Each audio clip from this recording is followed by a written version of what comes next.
Hi hello welcome to my channel సుజీతో సరదాగా. ఈరోజు మరో వీడియోతో మీ ముందుకు వచ్చేసింది మీ సుజీ. ఈరోజు నేను మీకోసం చేయబోతున్న వంట ఎగ్ మసాలా కర్రీ చేస్తున్నానండి. అది ఏ విధంగా ప్రిపేర్ చేసుకోవాలో మీకు కూడా చూపించేస్తాను, మీరు కూడా చూసేయండి. ఇదైతే మనకి బిర్యానీలో కానీ అలానే మనకి కొంచెం చపాతీలో కానీ రోటీలో కానీ మనకి టేస్ట్ అనేది చాలా చాలా బాగుంటుందండి ఈ కర్రీ. మీరు కూడా ఇంట్లో తప్పకుండా ట్రై చేయండి. అది ఏ విధంగా ప్రిపేర్ చేసుకోవాలో ఒకసారి మీకు కూడా చూపించేస్తాను, మీరు కూడా చూసేయండి. ఓకేనా?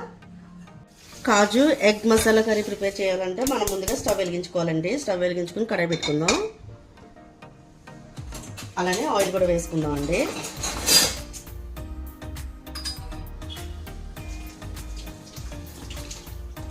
చూసారు కదండి, ఎగ్స్ అయితే ఫ్రై అయిపోయినాయి కదా, వీటిని తీసుకుని పక్కన పెట్టుకుందాం అండి.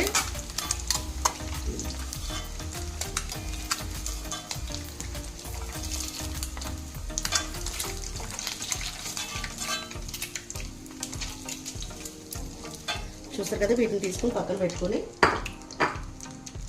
ఇప్పుడు ఇదే ఆయిల్లో మనం ఆనియన్స్ వేసుకుందాం అండి. ముందుగా జీలకర్ర వేసుకుందామండి, ఒక 1 టేబుల్ స్పూను.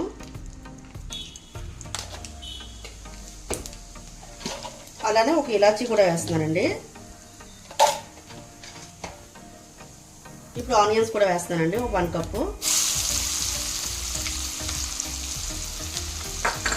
అలానే చిల్లీ కూడా వేస్తున్నానండి, ఇవి కూడా 4 వేసుకుంటున్నాను. అలానే 2 రెమ్మలు కరివేపాకు వేస్తున్నానండి.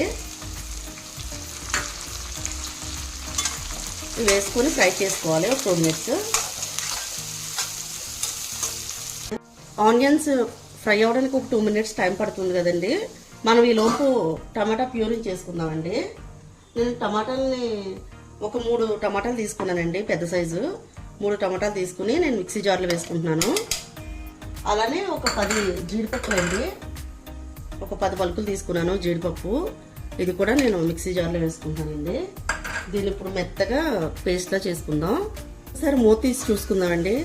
చూసారు కదండి, ఆనియన్స్ అయితే ఫ్రై అయిపోయినాయి కదండి. ఇప్పుడు అల్లం వెల్లుల్లి పేస్ట్ వేసుకుందాం. ఇందులో నేను ఒక 1 టేబుల్ స్పూన్ వేస్తున్నానండి. ఇది కూడా కొంచెం పచ్చివాసన పోయేంత వరకు ఫ్రై చేసుకోవాలి.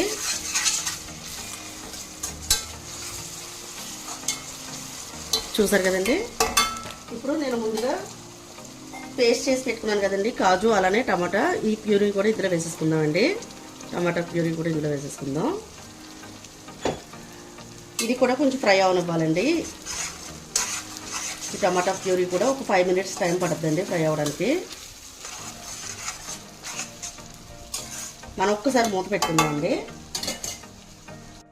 చూసారు కదండి, మనకైతే ఫ్రై అవుతుంది కదండి, టమాటా ప్యూరీ అది మసాలా అది కొంచెం ఫ్రై అవుతుంది కదండి. ఈ టైంలో మనం కారం ఉప్పు అన్నీ వేసుకుందామండి. నేను ఒక 2 టేబుల్ స్పూన్ల వరకు కారం వేస్తున్నాను. అలానే సాల్ట్ 1 టేబుల్ స్పూన్ వరకు వేస్తున్నానండి.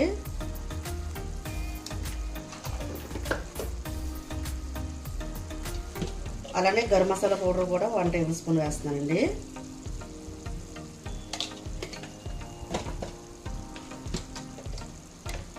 అలానే ధనియాల పౌడర్ కూడా ఒక 1 టేబుల్ స్పూన్ వేస్తున్నాను.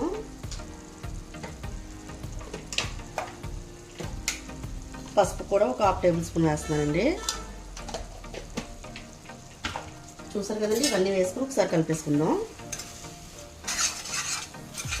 ఇవన్నీ వేసుకుని కలుపుకొని ఒక 2 మినిట్స్ 3 మినిట్స్ పాటు మనం ఫ్రై చేసుకోవాలండి. కొంచెం గ్రేవీ మంచిగా ఫ్రై అవ్వాలి. గ్రేవీ ఫ్రై అయిందో లేదో ఒకసారి చూసుకుందామండి మూత తీసుకుని. చూసారు కదండి, గ్రేవీ అయితే ఫ్రై అయింది చక్కగా. ఇప్పుడు మనం ముందుగా బాయిల్ చేసుకుని ఫ్రై చేసుకున్న ఎగ్స్ వేసేసుకుందామండి ఇందులో.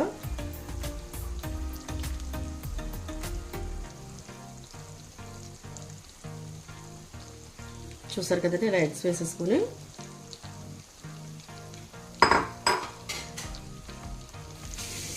మనకి గ్రేవీ ఎంతవరకు కావాలో అంతవరకు ఇందులో వాటర్ వేసుకుందామండి.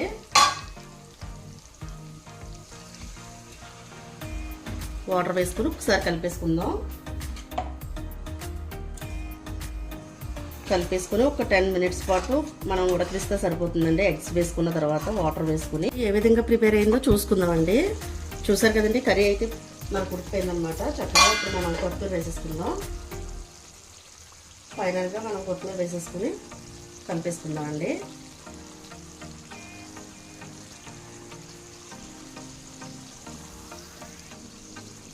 నేను ఇంకా స్టవ్ ఆఫ్ చేసేసుకుంటున్నానండి. స్టవ్ ఆఫ్ చేసేసుకుని ఒకసారి కలిపేసుకుంటున్నాను.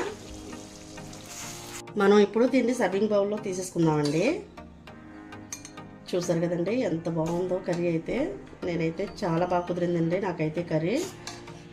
నేనైతే చాలా బాగా చేశానని అనుకుంటున్నాను. మీరు కూడా తప్పకుండా ఇంట్లో ట్రై చేయండి. ట్రై చేసి టేస్ట్ ఎలా వచ్చిందో నాకు కామెంట్ చేయండి. చూసారు కదండి నా స్టైల్లో ఎగ్ కాజు మసాలా కర్రీ అయితే ఏ విధంగా ప్రిపేర్ చేసుకోవాలో మీకు చూపించాను కదండి. నేను ఇప్పుడు దీన్ని టేస్ట్ చేసి టేస్ట్ ఎలా వచ్చిందో చెప్తానండి.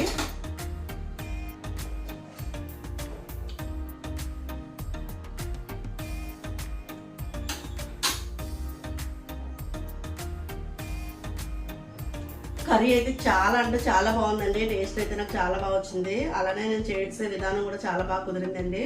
మీరు కూడా నా స్టైల్లో ఒకసారి ఇంట్లో తప్పకుండా ట్రై చేయండి. ట్రై చేసి మీకు ఎలా వచ్చిందో టేస్ట్ నాకు కామెంట్ చేయండి. అలాగే నా ఛానల్ కనుక మీకు నచ్చినట్లయితే లైక్ చేయండి, షేర్ చేయండి, సబ్స్క్రైబ్ చేయడం మర్చిపోకండి. మరో వీడియోతో మీ ముందు ఉంటుంది మీ సుజి. బాయ్.